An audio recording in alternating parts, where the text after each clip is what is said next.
UP নির্বাচনে প্রচারণা চলছে সীমান্তবর্তী কুসুমপুর গ্রামে। জায়গায় জায়গায় নির্বাচনের বিভিন্ন পোস্টার। গ্রামে 3বারের চেয়ারম্যান শাহজাহান তালুকদারের কাচারি ঘরে ভিড় ভীষণ। দলে দলে লোকজন আসছে আর যাচ্ছে। বাবুল দাস দফায় দফায় চা বানাচ্ছে। তার চোখে মুখে উপচে পড়ছে বিরক্তি। নির্বাচন এখনো প্রায় 1 মাসের বেশি দেরি। কুসুমপুরে নির্বাচন এলেই এমন উৎসব উৎসব ভাব হয়। কাচারি ঘরের বাহিরে বড় পুকুর ঘাটে বসে আছে শুভ্র। শাহজাহান তালুকদারের 2 মেয়ে 1 ছেলে। বড় মেয়ে চন্দ্রানী, তারপর শর্মী, আর সবার ছোট শুভ্র। শুভ্র একটা বড়শি নিয়ে বসে আছে। গভীর মনোযোগ দিয়ে মাছ ধরার কাজে ব্যস্ত সে। তার মনোযোগে ব্যাঘাত ঘটাতে শর্মী দৌড়ে এলো। এসে শুভ্রর হাত ধরে টেনে নিতে লাগলো বাড়ির দিকে। কাচারি ঘরের অনতি দূরে চেয়ারম্যানের ঘর। শুভ্র 2 একবার আপার হাত ছাড়িয়ে ছুটে বের হয়ে যেতে চাইল, কিন্তু আপার শক্ত করে ধরে রাখা বন্ধন ছেড়ে বের হতে পারল না, অথবা কে জানে হয়তো ইচ্ছে করেই বের হলো না।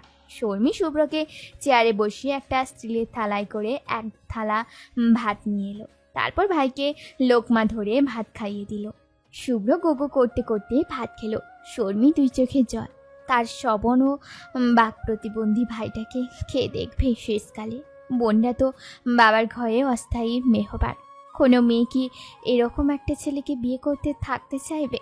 তা না হলে বাবা মা মারা গেলে ওর কি হবে? রেহানা রান্নাঘরে বড় ডেকচিতে মাংস কষাচ্ছে, আরেক চুলায় মুগ ডাল ভাজছে। মুগ ডালে ভাজা গন্ধে শুভ্র উসখুস করতে লাগলো।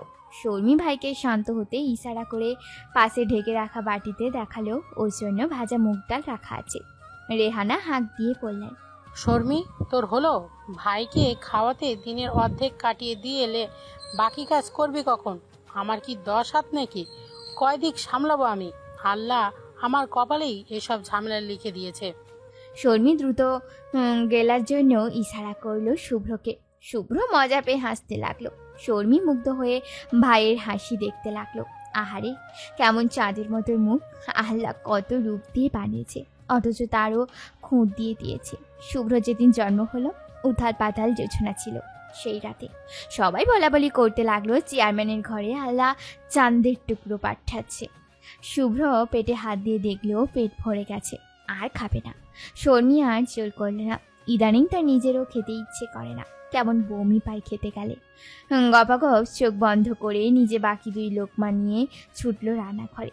এর বেশি খেলে বমি করে দিবে জানিস শর্মী। ছুটতে ছুটতে টের পেল অন্তর্বাসের ভেতর লুকিয়ে রাখা ছোট্ট বাটন ফোনটা 2 বার ভাইব্রেট করেছে। মেসেজ এসেছে বোধহয়। এখন চেক করার সময় নেই। দেরি হলে রেহানা মেয়ের পিঠে হাতটা ভাঙবে। বারান্দায় বসে সুপারি কাটতে কাটতে সেতারা বানু বললেন, আস্তে দৌড়া রে সেরি, সমর্থ মাইয়া এমনে ছুটতে নাই, লোকজন দেখলে খারাপ কইব। শর্মী কিছু বলল না। দাদির সাথে কথা বলার সময় নেই তার। রান্নাঘরে গিয়ে দেখে রেহানা হাত পুড়িয়ে বসে আছে। শর্মী মাকে সরিয়ে দিয়ে পিড়িতে বসে রেহানা বসে বসে সাপ সাপান্ত করতে থাকে মনার মাকে। আজ 2 দিন মনার মা কাজে আসে না। পাশে বসে পাটায় শুকনো মরিচ বাড়তে বাড়তে জমিলা বলল, এরপরেও তো আপনি ওরে বেশি পছন্দ করেন, জাউনের কালে এটা ওইটা দিয়া দেন। রেহানা মুখ ছামটা দিয়ে বলল, তুই চুপ থাক, আমি ভালো কইরাই বুঝি কার কোনটা দরকার।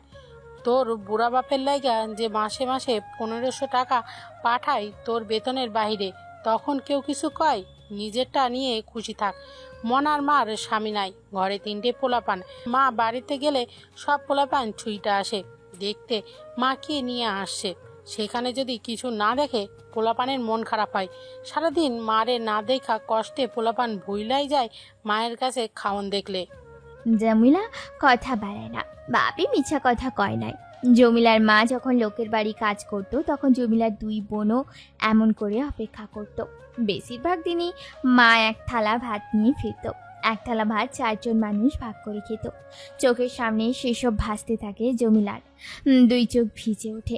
শর্মী তাড়া দিয়ে বলে, খালা তাড়াতাড়ি করেন, মাছ ভাজতে হইবে আপনার। রেহানা হাতে ফু দিচ্ছে। শুভ্র মায়ের হাতে ফু দেওয়া দেখে কি মনে করে বার্না মলমটা নিয়ে এলো। বারান্দা থেকে দেখে সেতারা বানু বললেন, বউ বা হাবা হইলে কি হইব, মায়ের কষ্ট ঠিকই বুঝে। শর্মী তেতে উঠল ভাইয়ের নামে এরকম শব্দ ব্যবহার করতে শুনে। দুই বোনের চোখের মনি এই ভাই। দুজনের কেউ ভাইকে কেউ মন্দ কথা বললে সহ্য করতে পারে না। রেহানা ইশারা করে শর্মিকে চুপ থাকতে বলে শাশুড়ির উদ্দেশ্যে বললেন, জগতের নিয়ম এমনটাই আম্মা। এই যে আপনার পোলা এত ব্যস্ত মানুষ হইয়াও ঘরে আইসা আগে আপনার ঘরে যায়, আপনারে কি লাগবো না লাগবো শুনে বাবুরে দিয়া সব আনায়া রাখে, অথচ দেখা যায় ঘরে মাছও নাই অথবা তেলও নাই, কিন্তু সেই সব আননের কথা ভুলেই যায়। সেতারা বানু বিরক্ত হয়। এই বউটা মুখে মুখে সবসময় চোপা করে, মুখ ঝামটা মেরে বলেন, এইরকম সুপা করবা না। মাইয়ারা তোমার থেকে এইগুলাই শিখবো। পরে বিয়ার পর আর ওরা স্বামীর ঘর করতে পারবো না সুপার জন্য। বেবাক মানুষ তো আমার মতো না, মাইনা নিব। আমার পোলা যেটুকু করে ওইটুকুই, তুমি তো পানিও দাও না। রোহানা হাতে ভালো করে মলম দিয়ে বলল, আমি তো পানি দিই নাই, আরও তো 3 জন আছে আপনার পুত্রবধূ, তারা তো সবাই আপনারে খেদমত করতে উদ্বিগ হয়ে থাকে। তাগো ঘরে যান, তা তো যান না। সেতারা বানু মুখে লাগাম দেয়।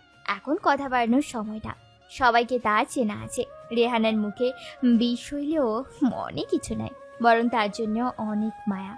অনেরা মুখে মিষ্টি কথা কয়, কামের বেলা কেউ না। সব কয়টা হাড়ে মাংসে পচ্ছাদ। পোলাগুলোও তেমন ভিজা পিড়াত, মিনমিন করে বউগোর সামনে।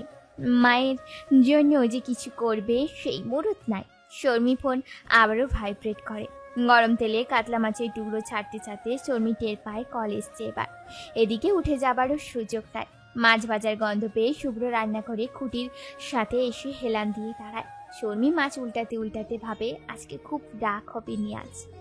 সকাল থেকে কোনো কথা বলতে পারেনি, একটা মেসেজও দেয়নি। বাবু নিশ্চয়ই রেগে বোম হয়ে থাকবে।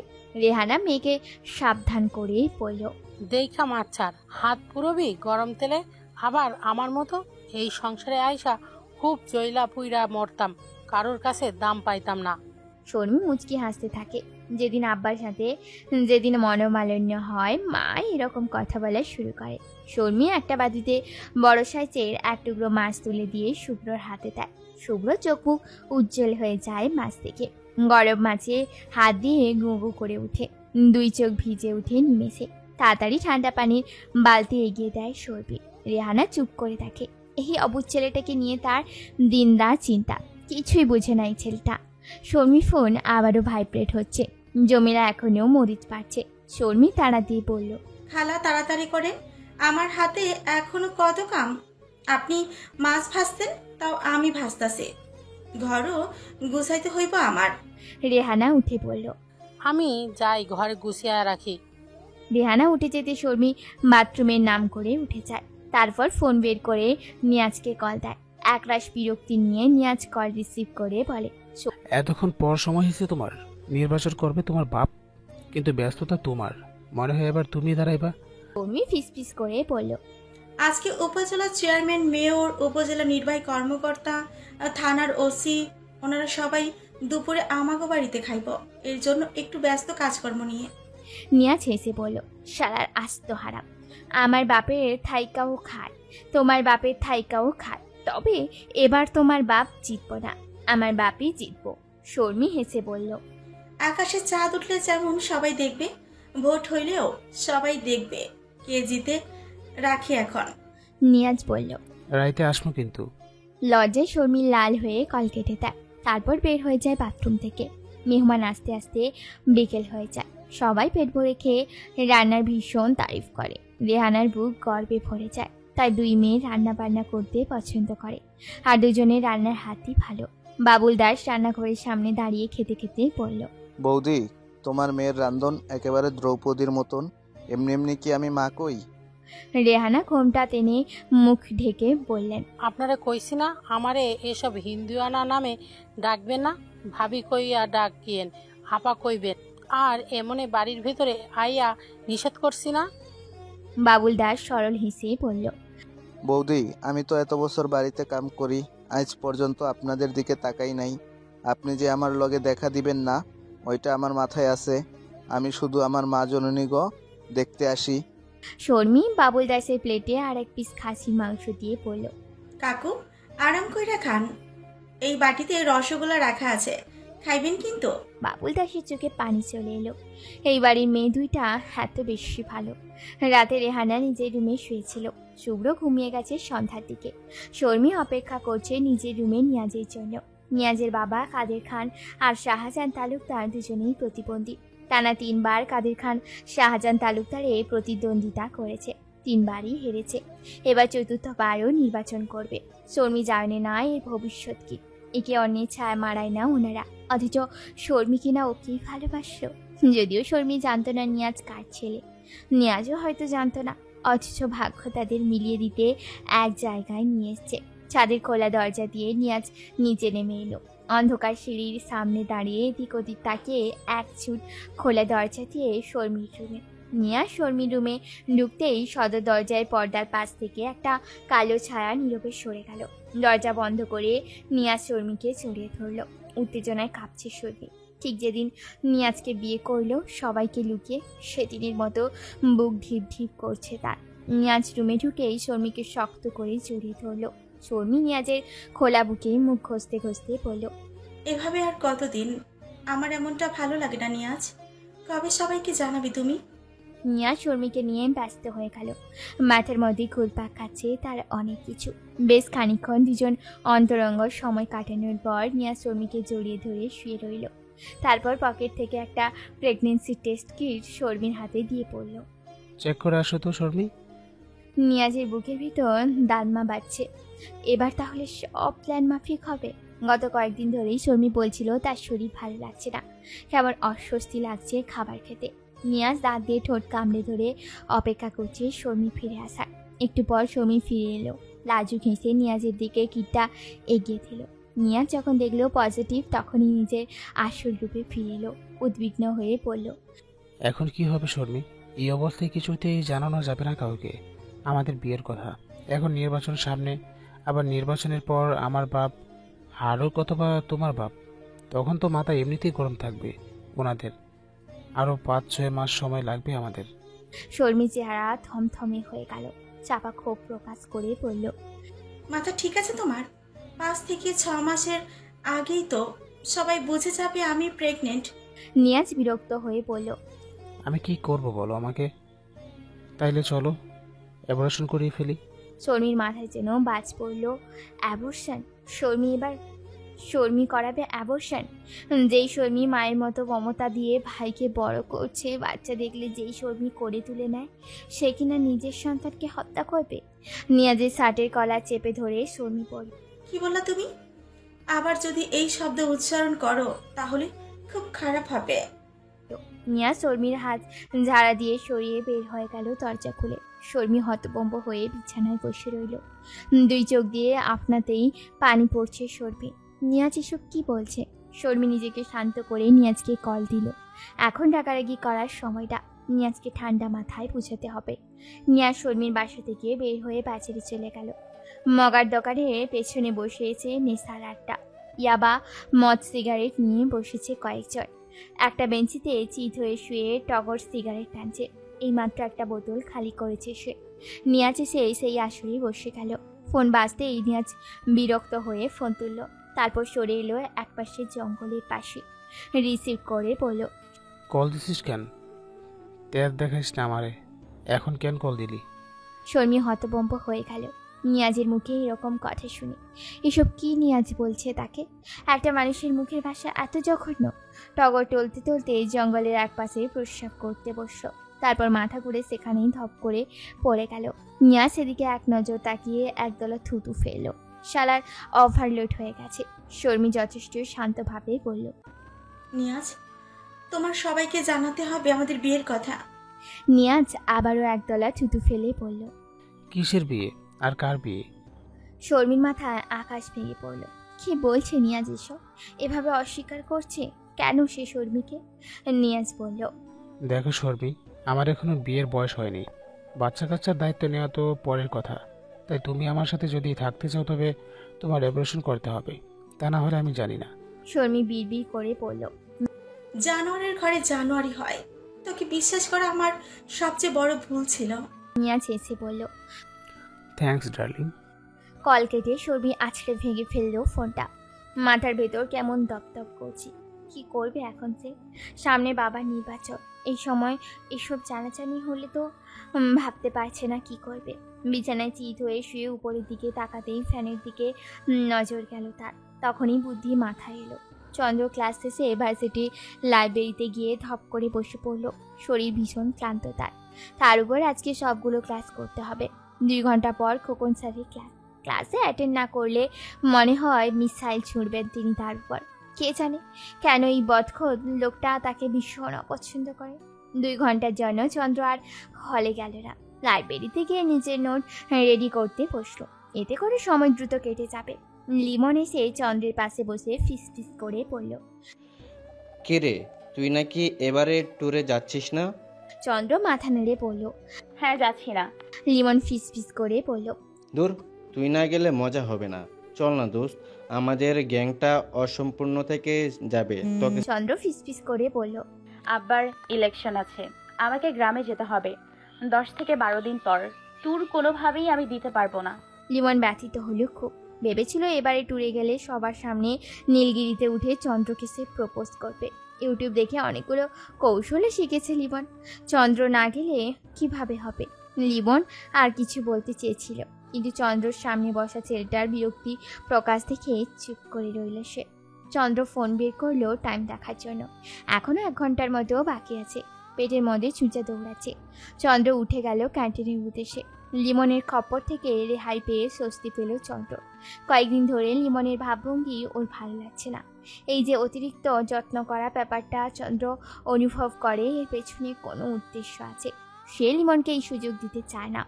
1 কাপ চা 2টো সিঙ্গারে নিয়ে চন্দ্র বসলো। মাথাটা ঝিমঝিম করছে তার।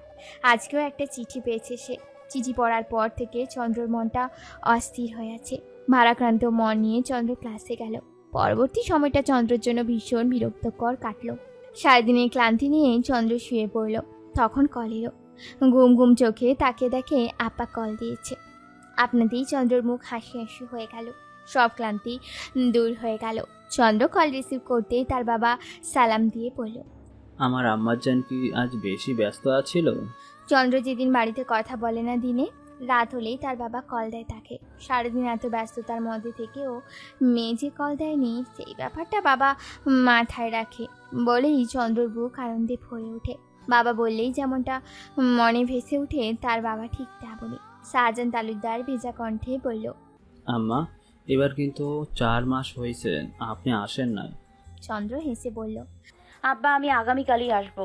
ভাবছিলাম আরো 10 থেকে 12 দিন পর যাব, কিন্তু এখন আপনার কথা শুনে আর ভালো লাগছে না। আনন্দিত হয়ে শাহজাহান তালুকদার বলল, ঠিক আছে আম্মা, আমি লোক পাঠায় রাখবো স্টেশন। বাড়িতে যাবার আনন্দ নিয়ে চন্দ্র শুয়ে পড়ল। ট্রেনের জানলা দিয়ে বাইরে তাকিয়ে আছে চন্দ্র। মনটা ভীষণ ফুরফুরে। বাড়িতে যাওয়ার আনন্দে তার চোখ মুখ ঝলমল করছে। বাড়ি শব্দটা কেমন এক অদ্ভুত মায়াময় ব্যাপার আছে।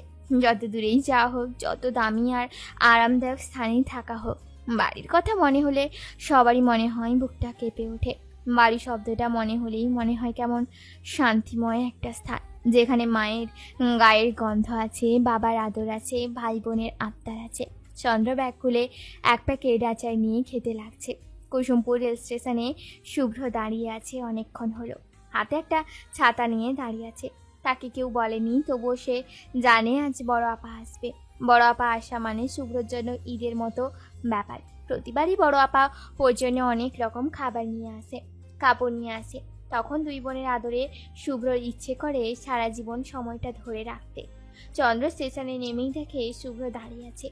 অবুঝ শিশুর মতো তাকিয়ে রইল শুভ্র। আপাকে নামতে দেখে দৌড়ে এসে জড়িয়ে ধরল। মনের মধ্যে থাকা অস্থিরতা যেন হাওয়ায় মিলিয়ে গেল চন্দ্রর। বাড়িতে আজকেও রান্না বান্নার তোড়জোড়। বাড়ির বড় মেয়ে আসছে বাড়িতে। সমীর মনটা বিষণ্ণ হয়ে আছে তার। আবার জন্য ইলিশ মাছ ভাজা হচ্ছে। শর্মির ইলিশের ঘ্রাণ সহ্য হচ্ছে না। পেটের ভেতর কেমন মোচড় দিচ্ছে। ওরা নাকে পেঁচিয়ে শর্মি বসলো রান্নাঘরে। সেতারা বানু কচুর লতি কাটছেন বসে। এক ঝলক শর্মির দিকে তাকিয়ে বললেন, ওই সেমরি, নাকে কাপড় বাঁধছস কেন? শর্মি মাছ উল্টাতে উল্টাতে বলল, মাছের গন্ধে আমার নাড়ি ভুড়ি বের হয়ে আসবে দাদি। সেতারা বানু অবাক হয়ে বললেন, পুয়াতি মহিলা গো মতন কথা সেমরির। ইলিশ মাছের লেগা পাগল নিজে, অথচ এখন নাকি গন্ধ লাগে। শর্মি চমকে উঠল দাদির কথা শুনে। সর্বনাশ, তার তো এই ব্যাপারটা মাথায় ছিল না। সে তো ভুলেই গেছে তার মধ্যে বেড়ে উঠতে থাকা আর একটা প্রাণীর কথা। কতদিন এভাবে লুকিয়ে রাখবে সে? বড় আপার এখনো বিয়ে হয়নি, আবার কত স্বপ্ন আপাকে মাস্টার্স কমপ্লিট করার পর বিয়ে দেবে। আবার কত জিনিয়াস স্টুডেন্ট, সেটা শর্মির চাইতে ভালো কে জানে। অথচ তার জন্য আবারও বদনাম হবে। সে না হয় নিজের জীবন নিজে ধ্বংস করে দিল, কিন্তু আবার জীবনও তো ধ্বংস হয়ে যাবে। ভাবতে ভাবতে নিজের দুই চোখ ভিজে উঠল। কড়াইতে ভাসতে থাকা মাছ পুড়ে যেতে লাগলো। রেহানা ছুটে এসে দেখে মেয়ে আনমনা হয়ে বসে আছে। তাড়াতাড়ি কড়াই চুলা থেকে নামিয়ে শর্মি পিঠে চড় লাগালেন। ক্রুদ্ধ স্বরে বললেন, মেয়েটা কতদিন পর আসতেছে আর তুই মাছগুলো পুড়ায় ফেললি? শর্মি আনমনা হয়ে ভাবতে বসে যাওয়ায় টের পায়নি মাছ পুড়ে গেছে। রেহানা মেয়েকে সরিয়ে মোড়ায় বসলেন। শর্মি ছুটে গিয়ে আরেকটা ইলিশ মাছ ভিজতে লাগলো। রেহানা মেয়ে চলাফেরার পরিবর্তন লক্ষ্য করলেন। কি হয়েছে মেয়েটা? কয়েকদিন ধরেই দেখছেন খাওয়া দাওয়া করছেন না, ভীষণ হাঁসফাঁস করে। বুঝতে পারছেন না কিছু তিনি। চন্দ্র রিক্সা থেকে নেমে আগে কাচারি ঘরে ঢুকলো। শাহজাহান তালুকদার থানার ওসির সাথে আলাপ করছেন। চন্দ্র ছুটে গিয়ে বাবাকে জড়িয়ে ধরলো। শাহজাহান তালুকদার মেয়ের কপালে চুমু খেয়ে পড়ল, আপনি আসছেন আম্মা যান? আমার কলিজাটা ঠান্ডা হয়ে গেছে আপনারে দেখা। যান আম্মা, ভেতরে যান। আপনার আম্মা তো অস্থির হয়ে আছে। চন্দ্র ভেতরে গেল। মুহূর্তেই রেহানার কান্নার রোল পড়ে গেল। প্রতিবার চন্দ্র যেদিন আসে আর যেদিন যায়, রেহানা এমন কান্নাকাটি শুরু করে। চন্দ্র রুমে গিয়ে শর্মিকে খুঁজতে লাগলো। বাথরুমে ঢুকে শর্মি তখন বমি করছে। গত রাতে একবার ঠিক করেছে সকালে উঠে সবাইকে ছেড়ে অনেক দূরে চলে যাবে, যেখানে কেউ তাকে চেনে না। সেই মতো সকালে ঘুম থেকে উঠে যায় তাড়াতাড়ি। উঠে দেখে মা রান্নাঘরে। অবাক হয়ে মাকে জিজ্ঞেস করতেই জানতে পারে আপা আসবে। মনটা আর মানল না। কতদিন আপাকে দেখেনি। আপাকে এক নজর দেখে পরের দিন যাবে বলে ঠিক করে দিল। চন্দ্র বাথরুমে দরজায় ধাক্কা দিয়ে বলল, সারাদিন কি বাথরুমেই কাটিয়ে দিবি নাকি শর্মি? শর্মি বাথরুমে ফ্ল্যাশ করে স্প্রে করে দেয়। তারপর হাত মুখ ধুয়ে মাথায় পানি দিয়ে বের হয়ে আসে। চন্দ্র শক্ত করে বোনকে জড়িয়ে ধরে বলল, শান্তি এবার। এতক্ষণ কেমন অসম্পূর্ণ লাগছিল তোকে দেখতে না পেয়ে। শর্মি আলগোছে চোখ মুছল। মনে মনে বলল, আপা, আমাকে ক্ষমা করে দিস তুই। আমি যে পারবো না থাকতে তোদের মাঝে। চন্দ্র ব্যাগ থেকে একটা শাড়ি বের করে বলল, এই দেখ, তোর না একটা গাদোয়াল শাড়ির শখ ছিল, দেখ আমাদের ম্যাচিং শাড়ি। কোনটা নিবি, গোলাপি নাকি মেরুন? শর্মি ফ্যাকাসে হেসে বলল, তুই একটা সিলেক্ট করে দে আপা। চন্দ্র বোনের দিকে তাকিয়ে রইল। তারপর বলল, আপসেট কোনো কিছু নেই। মাছ পুড়িয়ে ফেলায় কি রেহানা বেগম এক ডোজ দিয়েছে তোকে? শর্মি হাসল। মা এমন কোনো কথা নেই যা আপাকে বলে না। বাড়ির পোষা কুকুর আলু দিনে কতবার ঘেউ ঘেউ করে, মা তাও কোথায় আপাকে জানায়। আপার প্রতি মায়ের যেই টান, বাবার যেই আদর, সেটা থেকে তাদের বাকি দুই ভাই বোনের জন্য একটু কম আছে। অবশ্য এর জন্য তাদের আক্ষেপ নেই, বরং ভালোবাসার সমান সমান হলে বোধহয় আপার প্রতি অন্যায় হতো। আপার মতো শান্ত আর ভদ্র মেয়ে পুরো গ্রামে কেউ পাবে না খুঁজে। শর্মি বলল, তুই বস আপা, আমি লেবু শরবত করেছি তোর জন্য, ফ্রিজে রাখা আছে, নিয়ে আসে। শর্মি যেতেই চন্দ্র একটা দীর্ঘশ্বাস ফেলল। বিড়বিড় করে বলল, আমি সব জানি বোন, তুই ভয় পাস না, তোর আপা সব ঠিক করে দেবে। গতকালই চন্দ্র জানতে পেরেছে বোনের সাথে নিয়াজের সম্পর্কের কথা। বোকা মেয়ে বুঝলো না নিয়াজ তাকে ব্যবহার করতে চাইছে, তবে সে বুঝেছে আর এর ব্যবস্থাও চন্দ্র জানা আছে। দুপুরে সবাই মিলে একসাথে খেতে বসলো। শর্মি খাচ্ছে আর প্লেটে চোখের জল ফেলছে। দুই চোখ কোনো বাত মানছে না তার।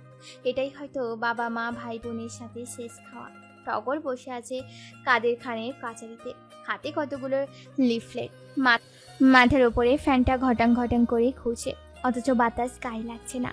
টগরের পরনে নীল শার্ট ময়লা জমতে জমতে কেমন ফ্যাকাসে হয়ে গেছে। নিয়াজ একটা বোতল টগরের হাতে দিয়ে বলল, যা, কাম লেগে যা, সবারই বাড়ি বাড়ি যাবি। টগর হাসি মুখে বোতলের দিকে তাকিয়ে রইল। তার আজকের ব্যবস্থা হয়ে গেছে।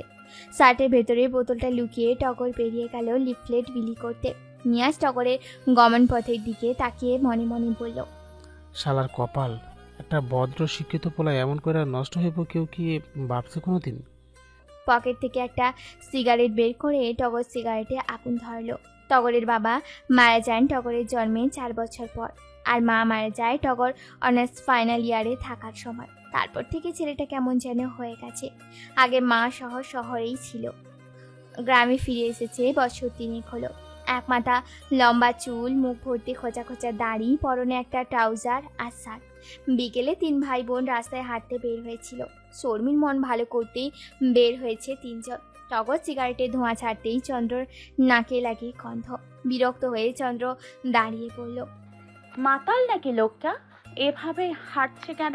টগর পেছন থেকে যেতে যেতে বলল, জি ম্যাডাম, মাতাল, তবে যাতে মাতাল হলেও তালে ঠিক আছি। শুভ্র বোনের হাত ধরে টেনে নিয়ে গেল। শর্মি আবারও বমি করছে। সারা শর্মির ঘুম হলো না। কেমন আধো ঘুম আধো জাগরণে রাত কেটে যাচ্ছিল। বুকের ভেতর কষ্টের নীল ঢেউ। আকাশের ওই চাঁদের দিকে তাকিয়ে শর্মির যন্ত্রণা আরও বেড়ে গেল। নিয়াজ ভালোবেসে বলতো, আমার আকাশের চাঁদ তুমি। মিথ্যে সব, সব ধোকা। ঘড়িতে সময় 2:46 বাজে। শর্মি দাদির ফোন থেকে নিয়াজকে কল দিল। শেষবারের মতো নিয়াজের সাথে কথা বলতে চায় সে। মা ভ্যারাইটি স্টোর নামে মোড়ের মুখে যেই দোকানটা নিয়াজ চালায়, তার পেছনের অংশে মদ জুয়ার পসরা বসেছে। মদের আড্ডায় মধ্যমণি হচ্ছে টগর। সবাই অবাক হয়ে টগরের বোতল শেষ করা দেখছে। টগরের একটা নিয়ম আছে, তার বোতল কারোর সাথে শেয়ার করে না সে। একটানে 1 বোতল শেষ করে ফেলে। মা নেই, বাবা নেই, ভাই নেই, বোন নেই, সব বন্ধনের থেকে মুক্ত সে। তাকে কেউ শাসন করবার নেই, কেউ নিষেধ করারও নেই। যা ইচ্ছা তাই করে। প্রতিদিন 3-4টা বোতল নিয়ে আসে, বসে বসে বোতল শেষ করে আর বিরহের গান গায়। জুয়ারিরা গাঁজা দেওয়া সিগারেটে সুপ টান দিতে দিতে জুয়া খেলছে আর টগরের গান শুনছে। এই যে 3 নম্বরে বোতল খালি করে টগর এখন গান গাইছে। মনাই সওদাগর, তোমার কোথায় বাড়ি ঘর? আইসো হাটে কত চালান লইয়া রে, যাইবা তুমি কি সদাই লইয়া? রূপগঞ্জের হাটে এসে সদাই নিছো কি? যে সদাই কিনতে আইসো মনে আছে কি? তোমার ছেলে আর মেয়ে আছে পন্থের দিকে চেয়ে। আসবা বাবাই কত কিছু লইয়া রে, আসবে বাবাই কত কিছু লইয়া। 2-1জনের চোখে জল চলে এলো গানের ভাবার্থ বুঝতে পেরে। নিয়াজ অপেক্ষা করছে একটা নতুন চালানের জন্য। ইন্ডিয়া থেকে একটা মালের স্যাম্পল আসবে আজকে, নেশার নতুন একটা আইটেম। নিয়াজ উপর অর্ডার আছে নতুন স্যাম্পল কালেক্ট করে অফিসে জমা করে দেওয়া। নিয়াজ অপেক্ষা করছে কল আসার জন্য। টগর গান থামিয়ে আরেকটা বোতল নিয়ে বসলো। তার চোখের সামনে সব কেমন ঝাপসা ঝাপসা লাগছে। জুয়ার টাকা নিয়ে 2 গ্রুপের মধ্যে ঝগড়া লেগে গেছে এদিকে। নিয়াজ সিগারেটে টানতে টানতে সব কিছু পর্যবেক্ষণ করছে। হঠাৎ করে ফোন বেজে উঠতেই চমকে উঠে কল রিসিভ করলো। কিন্তু রিসিভ করে শর্মির কণ্ঠ শুনে তার মেজাজ বিগড়ে গেল। ওপাশ থেকে শর্মি বলল, নিয়াজ, তুমি কি চাও? আমাকে খোলাখুলি বলো আজ। এরপর আমি আর কখনো তোমাকে ডিস্টার্ব করবো না। রাগে ক্রোধে নিয়াজ বলল, আমি চাই তোমারে দিয়া গিরি করাইতে, বুঝছ? তুই কল দিলি কেন? তুই আমারে খবরদার আর কোনোদিন আমারে কল দিবি না, তা না হইলে আমি সারা গ্রামের মানুষরা জানামো চেয়ারম্যানের মায়ের পেটে বাচ্চা আসছে বিয়ার আগেই। আর শোন, তোর আর আমার বিয়ার যেই কাগজপত্র দেখছিলি তুই সব ভুয়া কাগজ, কাজীও ভুয়া। তোর লগে আমার বিয়া হয় নাই আইনত। শর্মি বাকরুদ্ধ হয়ে গেল। নিয়াজের মুখ থেকে এত নোংরা শব্দ বের হতে পারে শর্মির মাথায়ও ছিল না। শর্মির মাথায় যেন আকাশ ভেঙে পড়লো। হাত থেকে আপনা আপনি ফোনটা পড়ে গেল। কখন নিজের অজান্তেই 2 চোখের জল গড়িয়ে পড়ে গাল ভিজে গেল শর্মি জানে না। এতটা ধোঁকাবাজি কিসের জন্য এরকম করলো নিয়াজ? ঝামেলা যদি থাকে তবে ওদের দুজনের বাবার মতে। সেই ঝামেলার শোধ নিতে ক্ষমতা পাওয়ার জন্য কিনা নিয়াজ এভাবে তাকে ব্যবহার করলো। শর্মি আলমারি খুলে নিজের কয়েকটা জামা কাপড় বের করলো। দেয়ালে লাগানো 3 ভাই বোনের ছবিটাও ব্যাগে ঢুকিয়ে নিল। ইচ্ছে করছে শেষবারের মতো বাবা মা আপা শুভ্রকে একবার দেখে আসতে, কিন্তু সবার রুমে তো দরজা বন্ধ, শুধু শুভ্র রুমের দরজা খোলা। শর্মি উঠে গেল। ভাইটাকে শেষ দেখে যাবে সে না হয়। পা টিপে টিপে বের হলো শর্মি। শুভ্র ঘুমাচ্ছে কোলবালিশ জড়িয়ে ধরে। অন্ধকারে চোখ সওয়া হয়ে এলো। উঠানে জ্বলতে থাকা লাইটের আবছা আলোয় শুভ্রকে দেখা যাচ্ছে। শর্মি গিয়ে শুভ্রর পাশে বসলো। তারপর ভাইয়ের হাত টেনে নিয়ে কতগুলো চুমু খেলো। শুভ্র ঘুম থেকে জেগে গেল। উঠে বসে হতবাক হয়ে তাকিয়ে রইল। শর্মির মায়া হলো। অবুঝ ভাইটা বললেও বুঝবে না তার আপা কি বলছে। মনের কষ্ট চেপে রেখে ভাইকে বলল, আপাকে তুই ক্ষমা করে দিস ভাই। সারা জীবন তোকে আগলে রাখার যে সংকল্প করেছিলাম, আজ সেই সংকল্প ভেঙে পালিয়ে যেতে হচ্ছে। তোদের মান সম্মান নষ্ট যাতে না হয় সেই ভয়ে। এই জীবনের জন্য ভাই বোনের সম্পর্ক এখানেই শেষ। হয়তো কখনো আর খুঁজে পাবি না, অথবা কখনো খুঁজে পাবি তোর আপার প্রাণহীন দেহ। বড় আপাকে বলিস আমাকে ক্ষমা করে দিতে। শুভ্র হতভম্ব হয়ে তাকিয়ে হলো। শুভ্রকে শুইয়ে দিয়ে শর্মী নিজের রুমে চলে গেল। বাকি রাত আর শর্মী ঘুমাতে পারল না। ফজরের আজান হতেই শর্মী বের হলো দেখতে কেউ বের হয়েছে কিনা। পা টিপে টিপে বের হয়ে দেখে দরজা খোলা। অবাক হয়ে শর্মী বের হলো। বের হয়ে দেখে সিঁড়িতে বসে আছে বড় আপার মা। এত সকালে আপার মা উঠে পড়েছে, এখনো তো আলো ফুটেনি, চারিদিক অন্ধকার। রেহানা ছোট মেয়েকে দেখে বলল, আয় মার কাছে এসে বস। শর্মী যন্ত্রের মতো এগিয়ে গিয়ে মায়ের অন্য পাশে বসল। রেহানা আর এক হাতে ছোট্ট মেয়েকেও জড়িয়ে ধরলেন। চন্দ্র মায়ের কাঁধে মাথা রেখে বলল, আমাদের জীবনটা এরকমই, একবার আলোয় আলোয় ভরে যায়, আবার অন্ধকারে ডুবে যায়। জীবনে অন্ধকার খুবই ক্ষণস্থায়ী। এই যে রাতের যে নিগুড় অন্ধকার ছিল, আকাশের দিকে তাকালে দেখা যাবে আকাশ আলোকিত হয়ে উঠেছে ধীরে ধীরে। তারপর চারদিকে তাকালে দেখা যাবে একটু একটু করে অন্ধকার কেটে যাচ্ছে। আমাদের সমস্যা হলো অন্ধকার থেকে আলোতে আসার জন্য যেটুকু সময় দরকার হয়, আমরা সেই সময়টা অপেক্ষা করতে পারি না। আমাদের ভীষণ তাড়াহুড়ো সব কিছুতে, আর এই তাড়াহুড়ো করতে গিয়েই জীবনের সব কিছু আমরা হারিয়ে ফেলি। অথচ একটু যদি ধৈর্য ধরি, আল্লাহকে ভরসা করি, সবর করা শিখে যাই, বিশ্বাস করি যে কষ্টের পর স্বস্তি আছে, তাহলে সব হতাশা মুছে যাবে, সব আঘাত গা সওয়া হয়ে যাবে। শুধু অপেক্ষা করতে হবে আল্লাহর পক্ষ থেকে সাহায্যের জন্য। প্রকৃত মুমিন সব সময় আল্লাহর সাহায্য কামনা করে। শর্মী ভীষণ চমকে উঠল আপার কথা শুনে। আপা এসব কেন বলছে? আপা কি কিছু জেনেছে? কিভাবে জানবে আপা? হঠাৎ করে এসব কথাই বা কেন বলছে আপা? কেন জানি মনে হচ্ছে আপা এসব তাকে উদ্দেশ্য করে বলছে। আপার কথায় কেমন ম্যাজিক আছে। শর্মীর মনের উল্টাপাল্টা সব ভাবনা চলে গেল। শর্মী ধীর পায়ে নিজের রুমের দিকে এগিয়ে গেল। অজু করে ফজরের নামাজ পড়ে আল্লাহর কাছে খাস দিলে দোয়া করল। আজ কতদিন পর আল্লাহর সাথে মন খুলে কথা বলছে শর্মী জানে না। অনেকদিন ধরে নামাজ পড়ে শুধু টুকটাক সিজদাহ দিয়ে উঠে যায়, যেন পড়া দরকার তাই পড়ছে। আজ বহুদিন পর মন থেকে আগ্রহ নিয়ে নামাজ পড়ল। রান্নাঘরে সকলে নাস্তা বানানোর কাজে ব্যস্ত চন্দ্র। ঝড়ের গতিতে পরোটা বানাচ্ছে সে। বাড়িতে বানানো ঘি দিয়ে আজ পরোটা ভাজা হচ্ছে। ঘিয়ের গ্রানে চারপাশ ভরে আছে। রেহানা একটা পাতিলের করে আলু, বেগুন, গাজর, চিচিঙ্গা দিয়ে সবজি রান্না করছে। বাড়িতে বানানো ঘি দিয়ে আজ পরোটা ভাজা হচ্ছে। ঘিয়ের গ্রানে চারপাশ ভরে গেছে। রেহানা একটা পাতিলে করে আলু, বেগুন, গাজর, চিচিঙ্গা দিয়ে সবজি রান্না করছে পরোটার সাথে খাওয়ার জন্য। আর সাথে আছে গরুর দুধের চা। আজ আর শর্মীর কোনো কাজ নেই। আপা এলে শর্মী ছুটি রান্নাঘর থেকে। আবার সুনিপুণভাবে সব সামলে নেয়। শর্মী রান্নাঘর থেকে দূরে বসে আছে। ঘিয়ের গ্রানে তার সহ্য হচ্ছে না। কি অদ্ভুত ব্যাপার! ঘিয়ে ভাজা পরোটা যার প্রিয়, সে কিনা এখন ঘি সহ্য করতে পারছে না। ওনার এক কোণে নাক চেপে বসে আছে শর্মী। পালিয়ে যাওয়ার প্ল্যান আপাতত ক্যান্সেল। ভাগ্য তাকে নিয়ে যা করতে চায় করুক। ভালোবেসে বিশ্বাস করে যখন সে ভুল করেছে, তখন শাস্তি তো পেতেই হবে। ভুল মানুষকে বিশ্বাস করার খেসারত দিবে না হয়। চন্দ্র শর্মীর দিকে তাকাচ্ছে আর পরোটা বানাচ্ছে। শর্মী কেমন আনমনা হয়ে আছে।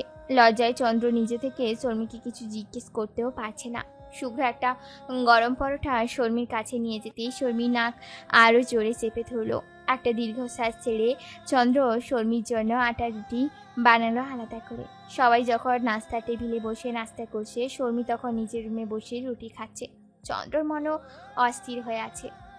নাস্তা শেষ করে সবাই যখন দুপুরে রান্নার আয়োজন করছে, তখনই খবর এলো শর্মীর বান্ধবী নীলিকে খুঁজে পাওয়া যাচ্ছে না। রাতে মায়ের সাথে ডাক্তারের কাছে গিয়েছিল। ফেরার সময় মা মেয়ে দুজনেই রিক্সা করে ফিরছিল।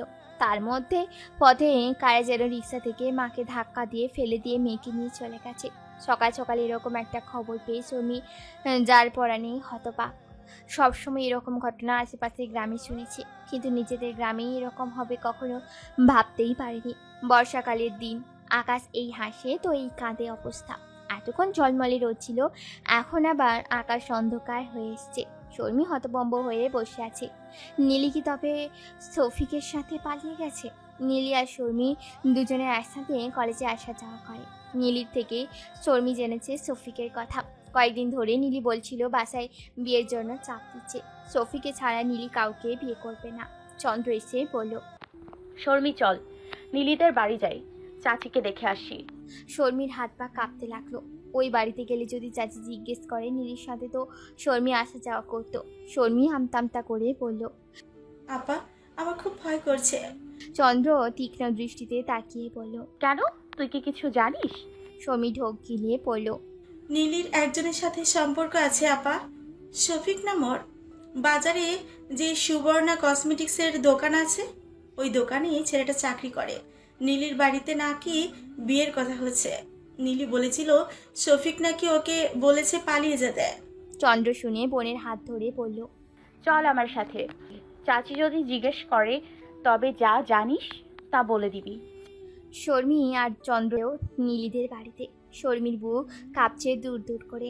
নীলি সম্পর্কের কথা শর্মি জানলেও শর্মির ব্যাপার নীলি জানতো না। নিয়াজি বলেছিল কাউকে যাতে না বলে শর্মি, নয়তো লোক জানাজানি হলে দুজনের বাবা রেগে যেতে পারে। তখন নিয়াজের সব কথা ঠিক মনে হতো শর্মির, সব কথাই যৌক্তিক লাগতো। এখন অবশ্য বুঝতে পারে, এখন বুঝেছে নিয়াজ ওসব বলতো নিজেকে সবার ধরাছোঁয়ার বাহিরে রাখার জন্য। এই যেমন এখন কেউ বলতে পারবে না কখনো নিয়াজ আর শর্মির সম্পর্ক ছিল। এত বোকা কবে হলো শর্মি নিজেকে নিজে প্রশ্ন করে, কিন্তু উত্তর পায় না। নীলির মা বুক চাপড়ে কান্না করছে। আশেপাশের বাড়ির মেয়ে বউরা সবাই এসে ভিড় করেছে। কেউ কেউ কানাঘুষা করছে, কোনো ছেলের সাথে পালিয়েছে হয়তো। ছেলে আর নীলি দুজনেই মিলেই এই নাটক সাজিয়েছে। নীলির মা শর্মির হাত চেপে ধরে বলল, মা গো, আমার নীলু তোর লগে আসা যাওয়া করতো, তুই কি কোনো দিন দেখছিলি ওরে কোনো পোলার লগে কথা কইতে?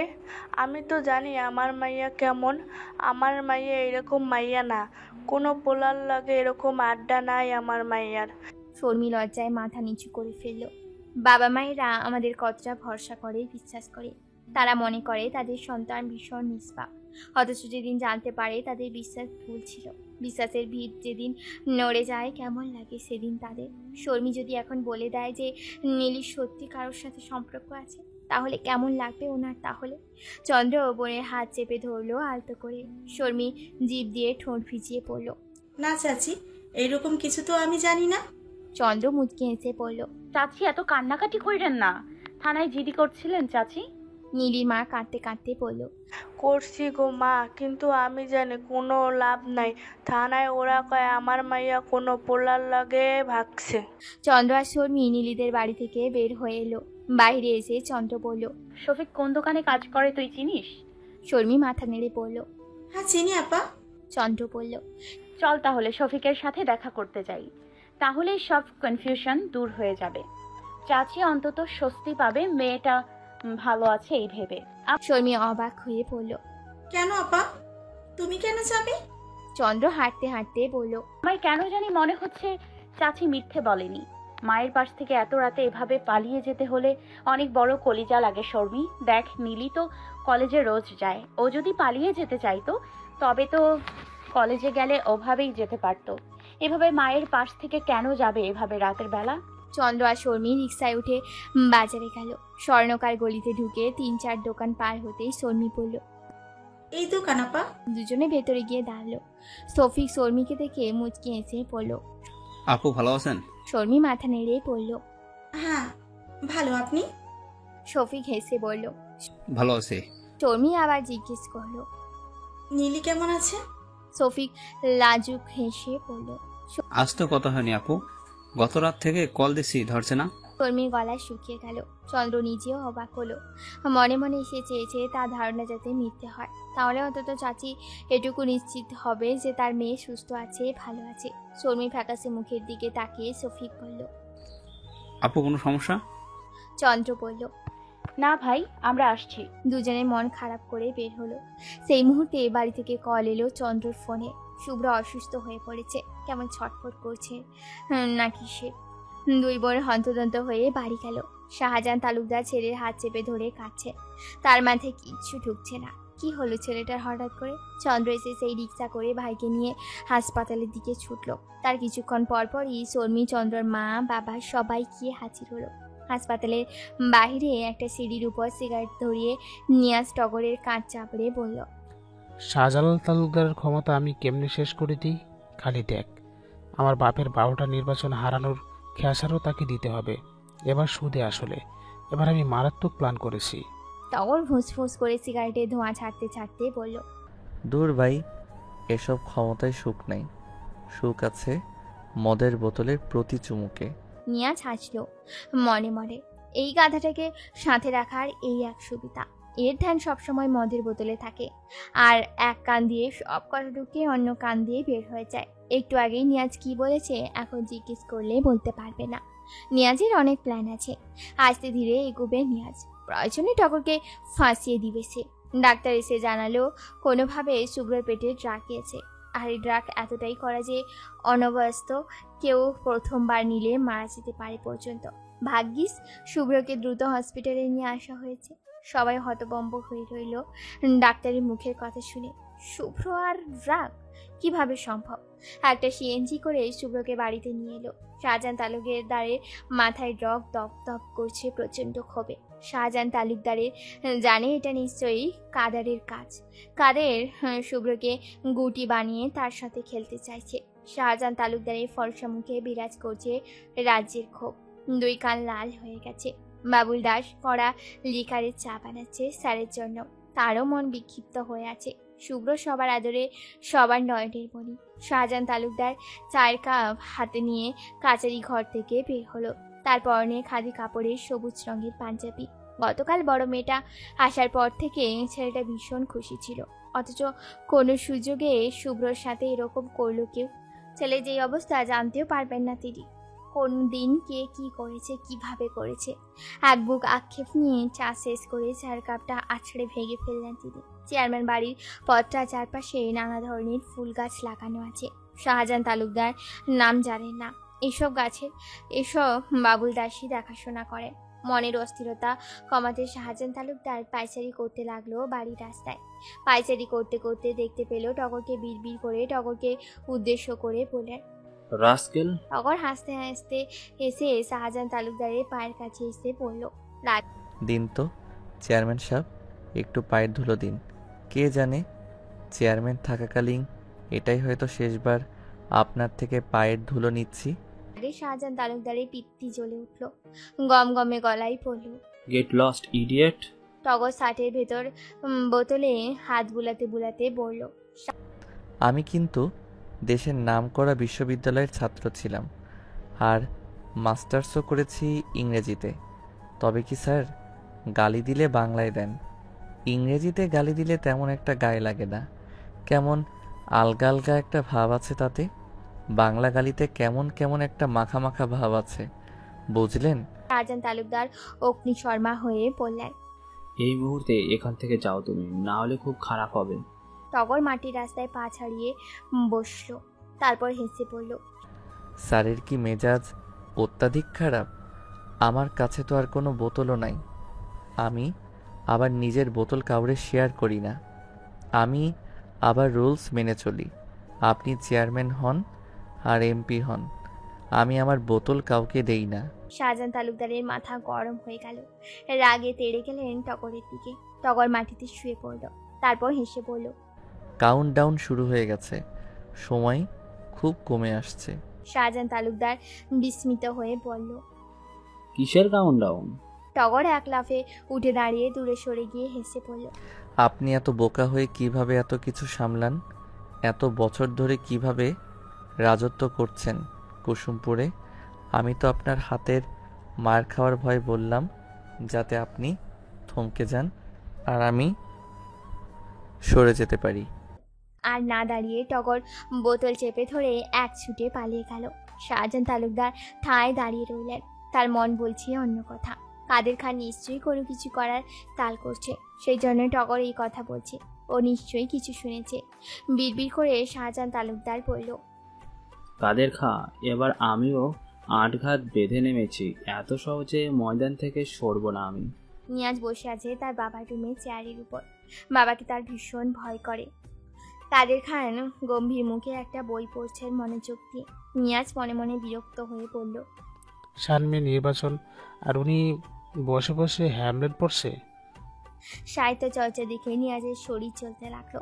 কিছু সময় পর নিয়াজ উঠতে গেলে কাদের খান গলা খাঁকারি দিয়ে বললেন, আমি তোমাকে যেতে বলেছি এখান থেকে। নিয়াজ আবারও ধপ করে বসে পড়ল। কাদের খান ভীষণ মনোযোগ দিয়ে পড়তে লাগলেন আবারও। প্রায় 15 মিনিট পরে বই বন্ধ করে বললেন, তোমার আর আমার দুজনের পথ আলাদা। আমার নির্বাচন নিয়ে তোমাকে অযথা মাথা ঘামাতে হবে না। তোমার কাজ হচ্ছে তোমার অফিসে, তোমার নিজের কাজে মন দাও। আমার নির্বাচনের কাজে নিজেকে জড়িও না। নিয়াজ বিড়বিড় করে বলল, আমার স্বার্থ আপনি বুঝবেন না আব্বা। কাদের খান গম্ভীর মুখে বললেন, আর যেন তোমাকে কোথাও না দেখি। নিয়াজ বাবার ঘর থেকে গম্ভীর হয়ে বের হয়ে এলো। কাদের খান চেয়ারম্যান হলে নিয়াজের অনেকগুলো প্লাস পয়েন্ট আছে। নির্বিবাদে গ্রামের ড্রাগের বিজনেস করতে পারবে সে। আরও যেসব বিজনেস করার জন্য ভাবছে সব পথ ক্লিয়ার হয়ে যাবে তার। বস ইদানিং আরেকটা প্রজেক্ট শুরু করেছে। নিয়াজ চাইছে নিজেও সেই কাজে যোগ দিতে। নিজের বাবা চেয়ারম্যান হলে সেই সুযোগ সুবিধা হবে, তা এখন তো পাওয়া যাবে না। নিজের স্বার্থে নিয়াজ বাবার নির্বাচন নিয়ে ভাবছে, তার বাবার স্বার্থে না। চারিদিকে সন্ধ্যা নেমে এসছে। টগর ক্লান্ত অবসন্ন দেহ নিয়ে হেঁটে আসছে। কুসুমপুরের শেষ প্রান্তে কুশি নদী। নদীর পাড়ের দিকটা সবগুলো ঘর জেলেতে। এই দিকটায় কেমন মাছের আষ্টে গন্ধ। জায়গায় জায়গায় জাল শুকোতে দেওয়া, মাছ শুকোতে দেওয়া। হাতে 2টা ব্যাগ নিয়ে টগর জেলে পাড়ায় এলো। নিয়াজ পাঠিয়েছে তাকে এগুলো নিয়ে। বারবার মাথা ঝাড়া দিয়ে চোখ টেনে খোলার চেষ্টা করছে টগর। তারপর এগিয়ে গিয়ে বটতলায় গিয়ে চিত হয়ে শুয়ে পড়ল। নিয়াজ এই বটতলা কথাই বলেছে তাকে। ভুল হয়ে গেছে। বের হবার আগে মদ্যটা না খেলেই হতো, তাহলে হেঁটে আসতো, এত কষ্ট হতো না। ভাবতে ভাবতে ঘুমিয়ে গেল টগর। বেশ খানিকক্ষণ পরে একটা ছায়ামূর্তি এগিয়ে এলো টগরের নাকের সামনে হাত দিয়ে পরখ করে নিল ঘুমিয়ে কিনা টগর। ঘুমিয়েছে নিশ্চিত হয়ে ব্যাগ দুটো হাতে তুলে নিল। তারপর দ্রুত পা চালিয়ে গেল। টগর যখন উঠে বসলো তখন রাত্রি 10টার বেশি বাজে। সারা শরীর কেমন নির্জীব লাগছে তার। ইদানিং খুব বেশি মদ খাওয়া হচ্ছে। একবার উঠে দাঁড়ালো টগর বাড়ির উদ্দেশ্যে, কিন্তু শরীর জানান দিল তার পক্ষে সম্ভব না এখন এত দূর যাওয়া। আবারও আগের জায়গাতে শুয়ে পড়ল টগর। মশার জ্ঞান ঘানি উপেক্ষা করে ঘুমিয়ে গেল সেখানে। একে বলে যেখানে রাইত সেখানে কাইত। পুরুষ মানুষ বন্ধনহীন হয়ে গেলে তাকে আর খুঁজে পাওয়া যায় না। নারীর সংস্রব ছাড়া পুরুষের অস্তিত্ব বিলীন হয়ে যায়। নারী তবুও পারে পুরুষ ছাড়া থাকতে। পুরুষের কাউকে না কাউকে লাগে, সে মা হোক বা বোন অথবা বউ। গভীর রাতে টগর জেগে গেল। রাতি কয়টা বুঝতে পারল না। দূরে নদীর পাড়ে টিমটিমে আলো দেখা যাচ্ছে। টগর সেদিকে এগিয়ে গেল। ভীষণ ক্ষুধা লেগেছে তার। নদীর পাড়ে গিয়ে দেখে অনেকগুলো নৌকো ঘাটে এসেছে। নৌকো ভর্তি মাছ প্রদীপের আলোয় চকচক করছে। টগর তখন নদীতে স্মৃতি হাতলে বেড়াতে লাগলো। ইলিশ মাছ ছাড়া অন্য কোনো মাছ খেতে চাইতো না বলে মা এরকম কত মাছ কিনে নিয়ে আসতো ঘাটে গিয়ে। মাছ নিয়ে ফিরে মা যখন ডিশে করে নিয়ে টগরকে দেখাতো, টগরের 2 চোখ চিকচিক করতে আনন্দে। আজ মা কোথায়? সেই আনন্দ কোথায়? টগর কোথায়? মা কি জানে তার টগর কেমন আছে? মায়ের বাধ্য ছেলে, ভদ্র ছেলে, ক্লাসের টপার ছেলে, টগরের জীবনটা কেমন মা কি জানে? মায়ের কথা মনে হতেই সব হতাশা, ক্লান্তি, ক্ষুধা সব হারিয়ে গেল টগরে। শুধু অনুভব করলো 2 চোখের জল টপ টপ করছে। টগর মুছল না চোখের পানি। বহুদিন পর আজ একটু কান্না এসেছে। আরও আসুক, মন খুলে কাঁদতে চায় টগর। বটগাছের পাতার ফাঁক গলে সূর্যের আলো এসে টগরের চোখে পড়তেই টগর জেগে গেল। মাত্রা কেমন ফাঁকা ফাঁকা লাগছে তার। রাতে বাড়িতে ফেরা হয়নি। টগর বাড়ির দিকে পা বাড়ালে তার মনে পড়ে এসেছিল নদীর পাড়ে, অথচ সকালে নিজেকে বটতলায় পেল। মাথায় অসংখ্য হিসাব নিকাশ মিলানোর চেষ্টা করছে। জায়গা জায়গায় থকে থকে কাদা মারিয়ে টগর চলল বাড়ির দিকে। পরনে টি শার্টে রাজ্যের ময়লা। চন্দ্র বের হয়েছে শর্মিকে নিয়ে হাঁটতে। 2 বোনের মাথায় ঘুরছে ভাইয়ের ব্যাপারটা। চন্দ্র বলল, কাদের মিয়ার লোক ছাড়া এই কাজ কেউ করবে না শর্মি। দেখলি না আব্বার রাতে বলল যে নির্বাচন শেষ না হওয়া পর্যন্ত শুভ্র যাতে বের না হয়। কাদের খানের নাম শুনে শর্মির গলা শুকিয়ে গেল। একসময় কত স্বপ্ন দেখেছে বাবা আর শ্বশুরকে এক করবে তারা দুজন মিলে, সব দ্বন্দ্ব প্রতিদ্বন্দ্বিতা আর সব কিছুর অবসান হবে। অথচ আজ ভাগ্যের কি খেলা। তবু আমতা আমতা করে বলল, কিন্তু আপা তো বলেনি কেন এরকম কথা বলছেন তিনি, কি হয়েছিল কিছুই তো জানি না। চন্দ্র বিরক্ত হয়ে বলল, বোকা মেয়ে, একটু বুঝোস না আমাদের সবচেয়ে বড় শত্রু কে আর কে করবে এসব? শর্মী বিড়বিড় করে বলল, অন্য কেউ তো হতে পারে, হয়তো তৃতীয় কেউ এই কাজটা করেছে আব্বার আর কাদের আঙ্কেলের মধ্যে ঝামেলা আরো বাড়ানোর জন্য। তো কেউ করতে পারে। এই যে হাসেম আলীও তো আছে আরেক প্রার্থী, সেও হয়তো করেছে এই দুজনের শত্রু করার জন্য। চন্দ্র হেসে বলল, না না, হামেশ আলী এরকম লোক না, আল্লাহ ভীরু লোক উনি। তাছাড়া হামেশ আলী হলে আব্বা এত গভীর হয়ে যেত না। হামেশ আলীর খুঁটির জোর কম। শর্মী মুগ্ধ হয়ে বোনের দিকে তাকিয়ে বলল, তুই কত কিছু বুঝিস আপা, কত কিছু জানিস। আব্বা তোকে অনেক ভরসা করে, এই জন্য তোর কাছে সব সিক্রেট শেয়ার করে, যা হয়তো মাও জানে না। চন্দ্র হাসল। শর্মী মিথ্যে কিছু বলেনি। আবার সকল অ্যাকাউন্টে নমিনি চন্দ্র। সম্পত্তি যা আছে তার সব রকমের চন্দ্রের কাছে। যত গোপন তথ্য আছে সব মেয়েটাকে বলেন তিনি। বিয়ের 12 বছর পর আল্লাহ তাকে চন্দ্রকে দিয়েছিল, তাই সব কিছু আগে মেয়ের জন্য করেন। চন্দ্র একটু হেঁটে বলে, কাদের মিয়াকে আজ হঠাৎ আঙ্কেল বলছিস যে? শর্মী চমকে উঠল। নিয়াজের সাথে বলতে বলতে ভুল করে বলে ফেলেছিল, তাই শুকনো হেসে বলল, একজন বয়স্ক লোককে কি নাম ধরে বলা মানে নাকি?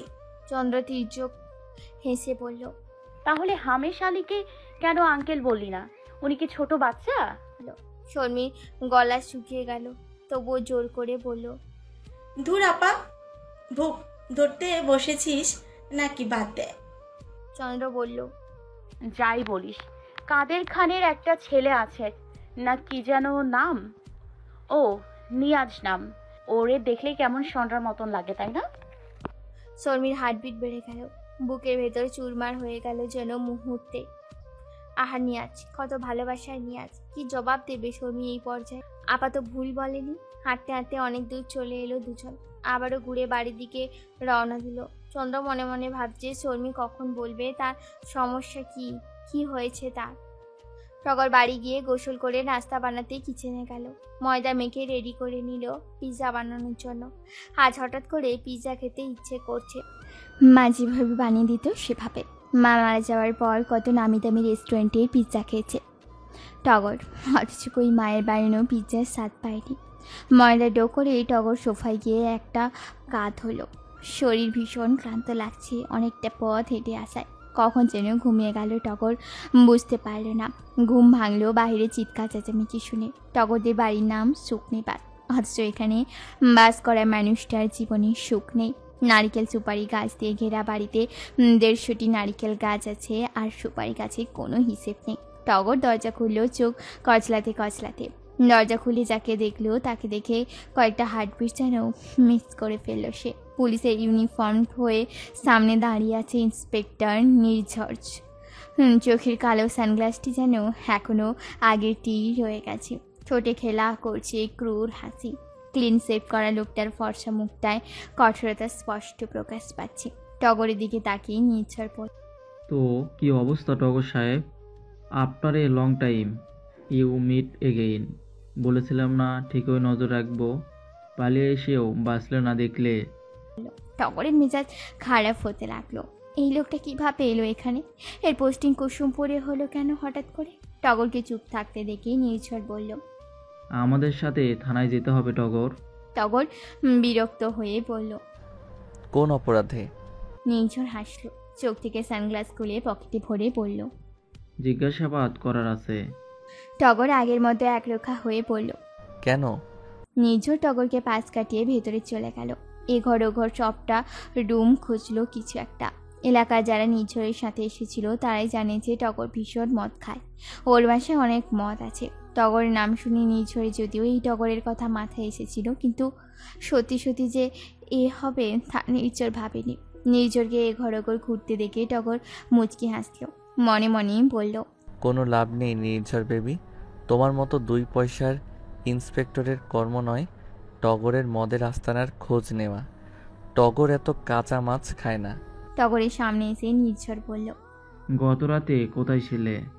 টগর বুকে 2 হাত ভাঁজ করে দাঁড়িয়ে পড়ল।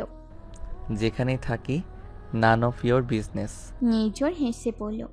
আমার বিজনেসটাই এটা টগর। তোমার অতীত রেকর্ড আমার অজানা নয়। সবাই তোমাকে না জানলেও আমি জানি তুমি কতটা ডেসপারেট। যা জিজ্ঞেস করছি তার জবাব দাও। গত রাতে কোথায় ছিলে? টগর আগের মতো শান্ত স্বরে বলল। আপনার নাকটা ভীষণ বড় হয়ে গেছে দেখছি, সব জায়গায় ঢুকে পড়ছে। তাই আমি কোথায় ছিলাম, কার সাথে ছিলাম, তাতে নাক গলাচ্ছেন কেন? পুলিশ হলেই কি এত লম্বা নাক থাকা লাগে? মানুষের পার্সোনাল ব্যাপারেও ঢুকে যায়। নির্ঝর আগের মতো শান্ত স্বরে বলল। এখনো উত্তরটা পাইনি আমি। টগর বলল। আগে আমাকে বলুন কি হয়েছে, কেন জানতে চাচ্ছেন? নির্ঝর বলল। গত রাতে কুশি নদীর পাড়ে নৌকায় 2 জন জেলে খুন হয়েছে। চমকে উঠল টগর। খুন? কই, সে তো সকালে এলো ওখান থেকে, কোনো কিছু শুনেনি তো সে। তাহলে কিভাবে হলো, কখন হলো? নির্ঝর সোফায় হাতলে বসে বলল। জবাবটা এখনো পাইনি। টগর শান্ত স্বরে বলল। গত রাতে আমি কুশি নদীর ওখানেই ছিলাম, রাত ওখানেই কাটিয়েছি। নিঝরের মুখটা হাসি হাসি হয়ে গেল। টগরের হাত চেপে ধরে পড়ল। বাকি কথা থানায় গিয়ে হবে। বাঘবন্দি খেলা অনেক হয়েছে, এবার সময় এসে গেছে। টগর 1 মিনিট সময় চেয়ে নিয়ে পরনে জামা কাপড় চেঞ্জ করে নিল। হতভম্ব অবস্থায় নির্ঝরের সাথে রওনা দিল থানার উদ্দেশ্যে। নির্ঝরের সামনে চেয়ারে বসে আছে টগর, চোখে মুখে চিন্তার ছাপ। নির্ঝর মুচকি হাসছে বসে বসে। টগর বলছে সে নিয়াজের একটা কাজই নদীর পাড়ে গিয়েছিল। কাজটা কি জিজ্ঞেস করায় টগর জানায় নিয়াজ একটা ব্যাগে নিয়ে টগরকে যেতে বলেছিল। টগরের কালো ব্যাগ নিয়ে বটতলায় গিয়ে ঘুমিয়ে পড়া। ব্যাগে কি তা তার জানা নেই। নির্ঝর টগরের মুখের সামনে ঝুঁকে এসে পড়ল। ব্যাগ ভর্তি কি ডাকছিল? এরকম কেস তো তোমার এই নতুন না। টগর বিরক্ত হয়ে জবাব দিল। আমার কাজ ছিল ব্যাগ নিয়ে যাওয়া, ব্যাগে কি সেটা তদন্ত করা না। সেটা আপনার কাজ, আপনি তদন্ত করুন। নির্ঝর হেসে বলল। তুমি বেশ স্মার্টলি হ্যান্ডেল করতে চাইছো ব্যাপারটা টগর, বাট ইউ নো নির্ঝর ঘাসে মুখ দিয়ে চলে না। এই যে টেবিলের ওপর অসমাপ্ত কতগুলো ফাইল জমে আছে, সব কিছু এই কুসুমপুরকে কেন্দ্র করে। আমি এই কুসুমপুরকে কেন্দ্র করে অনেক ক্রাইমের ঘটনা শুনেছি। এখানে বলতে পারো এক প্রকার ওপর মহলে অনুরোধ করে জোর করে এসেছি কুসুমপুরের রহস্য সমাধান করতে। আর আমার বিশ্বাস যেদিন সব সলভ হবে, তোমার খেলাও শেষ হয়ে যাবে সেদিন। আমার সাসপেক্টরের তালিকা খুব ছোট টগর, আর তুমি সেখানে ফার্স্ট পারসন। নিয়াজ হন্তদন্ত হয়ে ভেতরে এলো। টগরকে সে বিশ্বাস করে ব্যাগ নিয়ে পাঠিয়েছে। গাধাটা এতটুকু কি বলেছে কে জানে।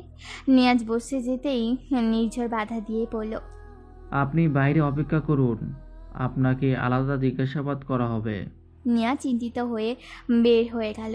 নির্ঝরের পাশে দাঁড়িয়ে আছে হাবিলদারের পাড়ে কালী। নির্ঝরের কথাবার্তা শুনে তার মনে হতে লাগলো এই লোক ঘাওড়া প্রকৃতির লোক। যেমন তেমন এই টগরও তেঁতরা ভীষণ। দুজনকে আগে থেকেই চেনে এবং কোনো একটা কারণে নির্ঝর স্যার টগরকে সন্দেহ করছে। তবে টগর নির্ঝর স্যারকে পাত্তা দিচ্ছে না খুব একটা। টগরকে আরেক রুমে পাঠিয়ে দিয়ে নিয়াজকে ডেকে নিল নির্ঝর। ঠোঁটে তার তাচ্ছিল্যের হাসি। নিয়াজ এসে বসে সালাম দিল। মনোযোগ দিয়ে খেয়াল করতে লাগলো নতুন আসা অফিসারকে। নির্ঝর হেসে পড়ল। চা খাবেন নাকি কোক? নিয়াজ বিব্রত হয়ে পড়ল। না স্যার, কিছু খাবো না। নির্ঝর হেসে পড়ল। ওকে, তো বলুন টগর কাল রাতে কেন পাঠালেন এ জায়গায়? নিয়াজ ভেবে পেল না টগর কি বলছে, তবে সিদ্ধান্ত নিল কৌশলে কথা বলবে। ফাঁসলে টগর ফাঁসবে, সে তো তার পক্ষে সকল এভিডেন্স তৈরি করেছে। হেসে বলল, স্যার আমাদের 4টা নৌকা আছে ঘাটে মাছ ধরার। নৌকা জাল আমাদের, সামনে তো নির্বাচন আমার আব্বার, তাই এই উপলক্ষে আব্বা জেলেদের জন্য কিছু কাপড় পাঠিয়েছে। নির্ঝর হেসে বলল, বাই এনি চান্স আপনার কি আমাকে দেখলে কোনোভাবে মনে হয় দুধের বাচ্চা, যে আপনি একটা মন গড়া কথা বলবেন আর আমি বিশ্বাস করে নেব?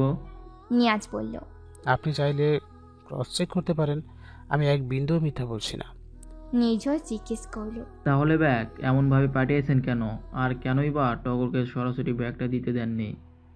নিয়াজ আগের মতো সপ্রতিভ জবাব দিল, টগর আসলে নেশায় চোর হয়ে থাকে। ও কি বললেও কাকে রেখে কাকে দিয়ে দিবে নিজেও বুঝবে না। এতগুলো কাপড় বোল লোকের কাছে চলে যাবে, আর একবার বোল হাতে গেলে তো ফিরিয়ে আনা যাবে না, তাই স্যার। নির্ঝর হেসে বলল,